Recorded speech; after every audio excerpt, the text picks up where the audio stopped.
Sejarah Yahudi. Tanah Israel merupakan tanah suci bagi orang Yahudi. Menurut kitab Taurat, tanah Israel telah dijanjikan oleh Tuhan sebagai tanah air mereka sejak masa Abraham 2000 sebelum Masehi silam. Setelah kaum Yahudi berhasil keluar dari perbudakan Mesir, mereka terus berjuang untuk bisa merebut tanah leluhur mereka yang diyakini sebagai tanah perjanjian dari Tuhan tersebut. Dan pada sekitar abad ke-11 sebelum Masehi, beberapa kerajaan dan negara Israel telah berhasil didirikan di sekitar wilayah ini. Selama ratusan tahun, berbagai pemerintahan bergantian saling menguasai dan memperebutkan wilayah tersebut. Kerajaan yang pernah menguasai wilayah tersebut antara lain Kerajaan Israel, Kerajaan Yehuda Assyria, Babilonia, Persia, Yunani, Romawi, Sasanid, dan Bizantium. Keberadaan orang Yahudi di wilayah tersebut berkurang drastis setelah kegagalan Perang Bar Kokhba melawan Kekaisaran Romawi pada tahun 132 Masehi yang menyebabkan pengusiran besar-besaran terhadap orang Yahudi. Pada tahun 628, Kaisar Bizantium Heraklius bahkan memerintahkan pembantaian dan pengusiran orang-orang Yahudi yang mengakibatkan populasi Yahudi semakin menurun. Walau demikian, masih terdapat sekelompok kecil kaum Yahudi yang menetap di tanah tersebut.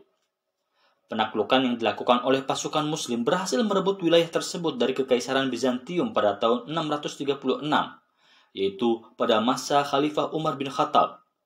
Dan kemudian selama lebih dari 6 abad, wilayah tersebut berada di bawah kekaisaran dinasti Umayyah, Abbasiyah, dan tentara salib sebelum akhirnya jatuh di bawah kekuasaan Kesultanan Mameluk pada tahun 1260.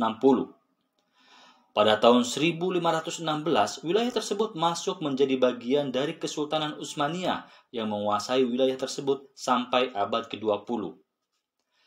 Kaum Yahudi yang terpecah belah ke berbagai penjuru dunia telah lama bercita-cita untuk bisa kembali ke Zion dan tanah Israel yang dianggapnya sebagai tanah leluhur yang dijanjikan oleh Tuhan bagi mereka. Pada permulaan abad ke-12, ketika terjadi penindasan terhadap kaum Yahudi oleh Katolik, telah mendorong perpindahan besar-besaran kaum Yahudi Eropa ke tanah suci. Pengusiran terhadap orang Yahudi juga pernah dilakukan oleh Spanyol pada tahun 1492. Selama abad ke-16, komunitas-komunitas besar Yahudi berpusat di 4 kota suci Yahudi, yaitu Yerusalem, Hebron, Tiberias, dan Safed. Pada pertengahan abad ke-18, komunitas Yahudi Hasidut dari Eropa Timur juga telah berpindah ke Tanah Suci. Perpindahan dalam skala besar juga terjadi pada tahun 1881, yaitu pada saat orang-orang Yahudi melarikan diri dari pogrom di Eropa Timur. Theodor Herzl merupakan orang Yahudi pertama yang mendirikan gerakan politik Zionisme yang bertujuan mendirikan negara Yahudi di tanah Israel.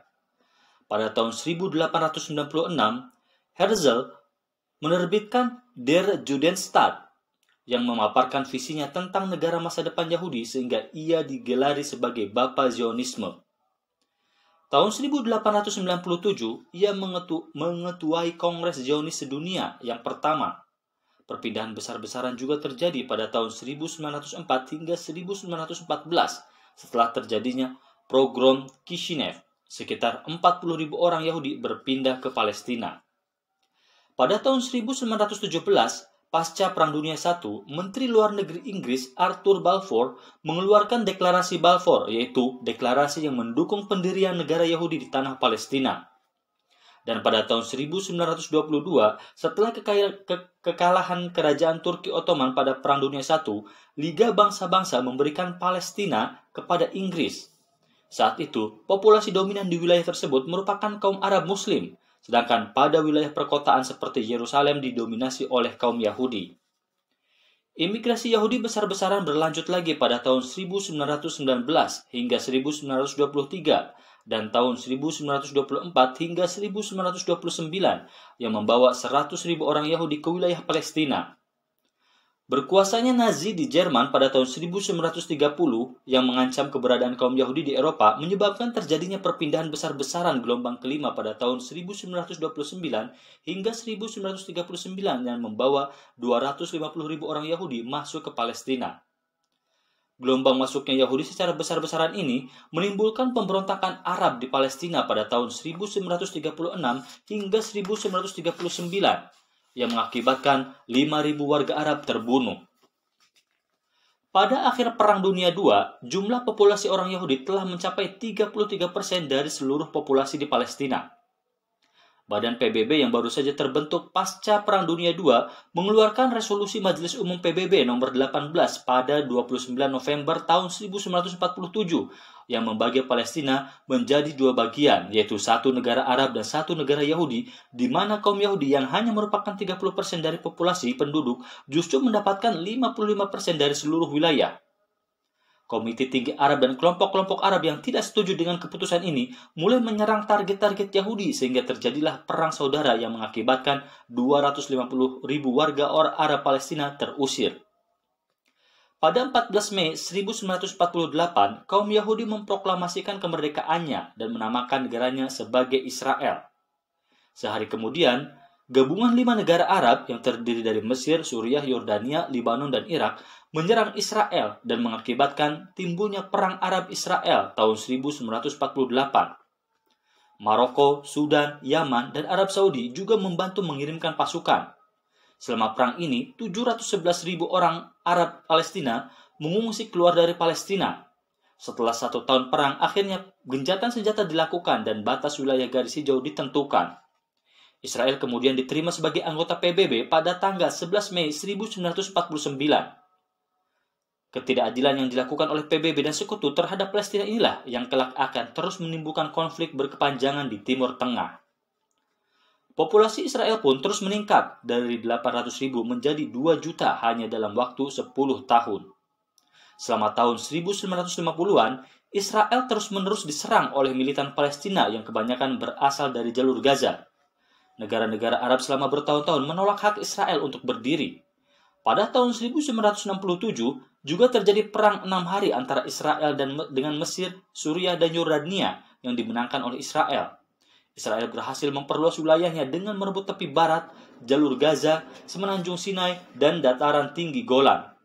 Batas wilayah Yerusalem juga diperluas dengan memasukkan wilayah Yerusalem Timur. Perjuangan rakyat Palestina ditunjukkan dengan berdirinya Organisasi Pembebasan Palestina. Pada akhir 1960-an dan awal 1970-an, beberapa kelompok militer Palestina melancarkan berbagai gelombang serangan terhadap warga-warga Israel di seluruh dunia. Pada 6 Oktober 1973, pasukan Mesir dan Suriah melancarkan serangan mendadak terhadap Israel. Perang tersebut berakhir pada tanggal 26 Oktober dan Israel berhasil memukul balik pasukan Mesir dan Suriah. Pada tahun 1987, gerakan Intifada terbentuk sebagai perlawanan rakyat Palestina terhadap pemerintahan Israel yang menyebabkan terjadinya kekerasan di daerah pendudukan Israel dan selama 6 tahun berikutnya lebih dari 1.000 orang tewas. Pada tahun 2006, serangan Hizbullah ke Israel Utara memicu terjadinya Perang Libanon kedua. Pada 2008, Hamas melakukan serangan roket ke Israel dan Israel direspon dengan serangan udara dan darat.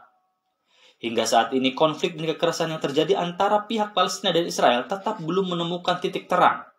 Selama konflik tahun 1987 sampai 2011 tercatat 7.978 korban dari pihak Palestina.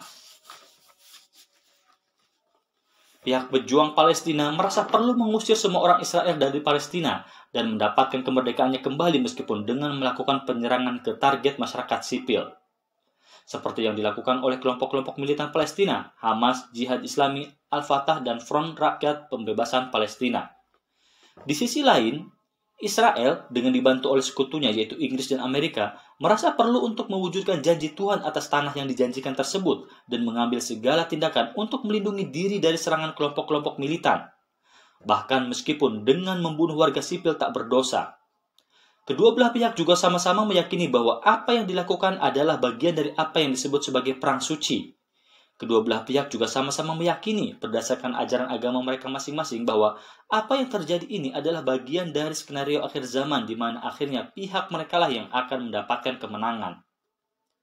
Di sisi lain, solidaritas atas perjuangan Palestina juga turut memicu tumbuhnya berbagai kelompok radikal dengan basis keagamaan di berbagai penjuru dunia. Ketidakadilan yang dilakukan oleh dunia barat juga semakin